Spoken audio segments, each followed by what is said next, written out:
بالله من الشيطان الرجيم. بسم الله الرحمن الرحيم.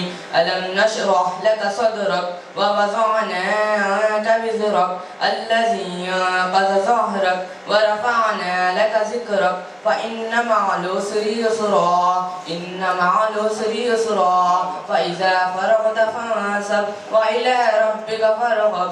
صدق الله العلي العظيم.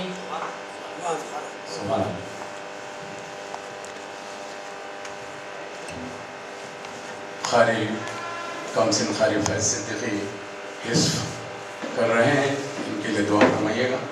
یہ میرے فرزند اصغر ہیں. بہرحال آئیے، الحمدللہ جلسے کا آغاز قرأت کلام پاک سے ہو چکا ہے.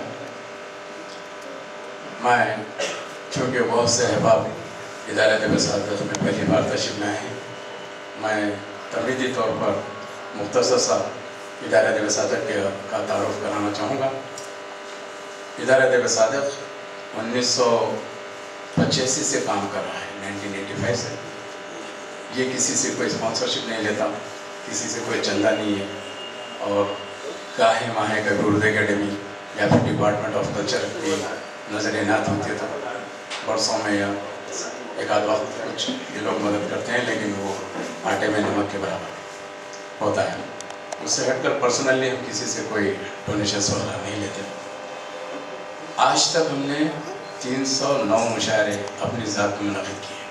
309 مشاعرے، نہ صرف 309 مشاعرے بلکہ 309 ادبی اجلاس جس میں حساس موضوعات پر مذاکرے منعقد ہوتے ہیں.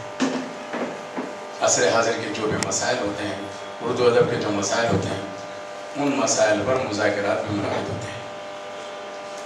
تو 309 مشاعرے، 309 مذاکرے.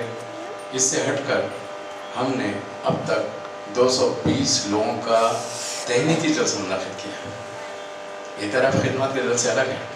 تہنیتی جلسہ اس کو کہتے ہیں جس میں شاعر، ادیب یا اپنی قوم کا کوئی فرد کو کوئی اچیومنٹ حاصل ہوتا ہے، کوئی ایوارڈ ملتا ہے، یا اس کی کتاب کی رسم اجرا ہوتی ہے، یا پھر حج سے واپس ہوتا ہے، یا پھر وہ بیمار ہو کر پھر سے مشاعروں میں یا ادبی کارگزاریاں کرنے لگتا ہے.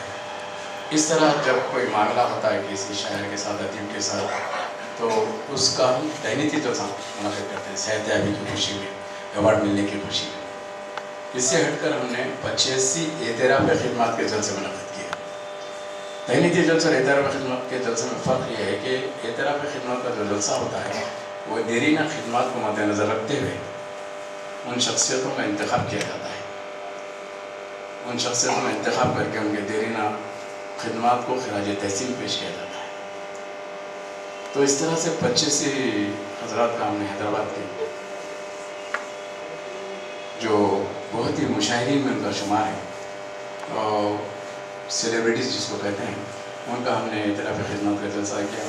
مثال کے طور پر میں آپ کے سامنے چند نام رکھتا ہوں کہ سعید شہیدی، حضرت خواجہ شوق، سید نذیر علی دل، روحی قادری. ایسے شعراء جو جید شعراءوں میں جن کا شمار ہوتا تھا. ڈاکٹر محمد علی اثر، مسلم مجاز. موجودہ شعراء میں سے بھی بہت سے شعراء کا ہم نے اعتراف خدمات کا جلسہ منعقد کیا. طویل لسٹ ہے اس کی. کچھ لوگ باہر سے جب آ جاتے ہیں، امریکہ سے، یورپ سے، کینیڈا سے، جیسا ڈاکٹر تقی عابدی حال ہی میں آ کے گئے، ان کی بڑی خدمات ہیں، تو ان کا بھی ہم نے اعتراف خدمات کا جلسہ منعقد کیا. اس طرح سے امریکہ سے ڈاکٹر مرزا منیر ہیں، اور بہت سے ایسے لوگ ہیں جو غوثیہ بیگم ہیں. ایسے امریکہ سے بھی جو لوگ آتے ہیں، شکاگو سے یا نیو یارک سے، تو ان کی جو خدمات ہوتی ہیں ان کا ہم اعتراف خدمات کا جلسہ منعقد کر اپنے بھی ساتھ میں کوشش کرتے ہیں کہ ان کی کچھ حوصلہ افزائی کی جائے اور ان کے جو خدمات ہیں ان کو اعتراف کیا جائے. حضرات، 1985 میں یہ ادارہ قائم ہوا. اس وقت صرف اردو اور دینیات کی مفت تعلیم دی جاتی تھی. وہاں پر جو انگریزی مدارس تھے جو مسلم کنٹرول میں تھے، مطلب ان کا مینجمنٹ مسلم ہوتا تھا، اور ان کے پاس Urdu as a second language نہیں رکھی جاتی تھی، ہندی رکھی جاتی تھی، ان مدرسوں میں انٹرول کے پیریڈ میں، لنچ کے پیریڈ میں، یا پھر اسکول چھوٹنے کے بعد 1 گھنٹہ اجازت لے کر تمام بچوں کو اردو سکھائی جاتی تھی ادارہ وسادہ کی جانب سے اسکولوں کو جا کر۔ یہ سلسلہ چلتا رہا اور 1987 میں ادارہ وسادہ کا باضابطہ رجسٹریشن ہوا، گورنمنٹ رجسٹریشن اس کا کرایا گیا۔ اس کی ایک باڈی کمیٹی بنائی گئی اور اس میں مجھے صدر منتخب کیا گیا، اور اس کے بعد سے 1987 کے بعد سے یہ بھی سلسلہ پورے اضلاع میں بھی ہم نے برانچز کھولے اردو سکھانے کے۔ سیاست کا بڑا تعاون رہا، بڑے بڑے اشتہارات انہوں نے کیے تھے اردو کے زبان سکھانے کے، زبان دانی اور اردو دانی کے کلاسز ہم منعقد کرتے تھے۔ یہ سلسلہ سے چلتے چلتے 1997 میں 1994 میں ہم نے مشاعرے منعقد کرنا شروع کیا۔ 1994 سے باضابطہ مشاعرے منعقد ہونے لگے۔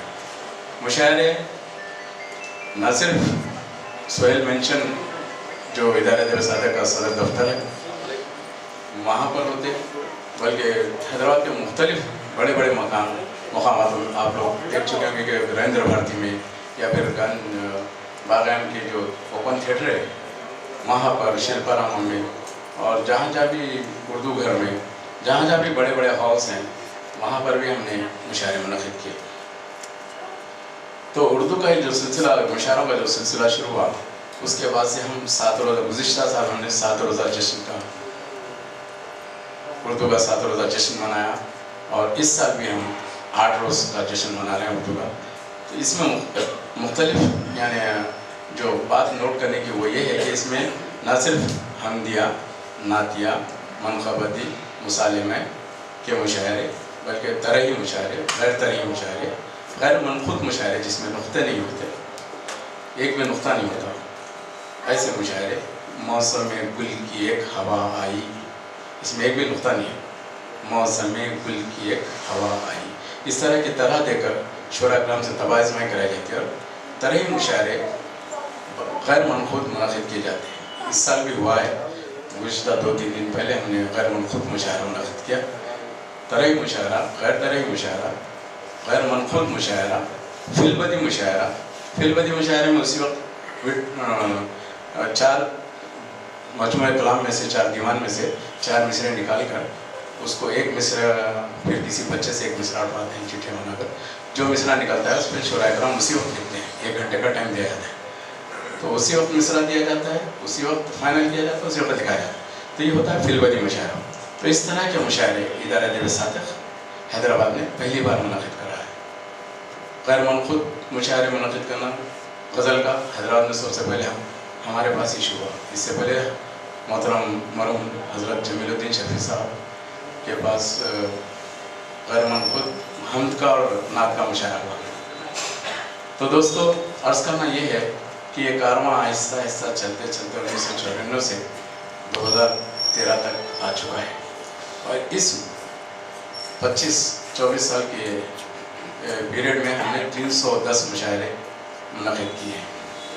تو بہرحال آئیے، آج کا جو مشاعرہ ہے یہ بہت ہی خاص مشاعرہ ہے، کیونکہ اس میں مزاحیہ کلام تو سنیں گے ہی آپ لوگ، لیکن ایک ایسی شخصیت جسے دنیا ادب مصطفیٰ علی بیگ کے نام سے جانی جاتی ہے، ان کا اعتراف خدمات کا ہم جلسہ منعقد کر رہے ہیں۔ یہاں پہ موجود شاہد عدیلی صاحب اور فرید طاہر صاحب، یہ دونوں حضرات کو میں دعوت دوں گا، وہ مختصراً مصطفیٰ علی بیگ صاحب کے بارے میں اپنے خیالات کا اظہار کریں گے۔ میں سب سے پہلے محترم جناب شاہد عدیلی سے گزارش کرتا ہوں کہ وہ تشریف لائیں اور مصطفیٰ علی بیگ صاحب کے بارے میں اپنے خیالات کا اظہار فرمائیں۔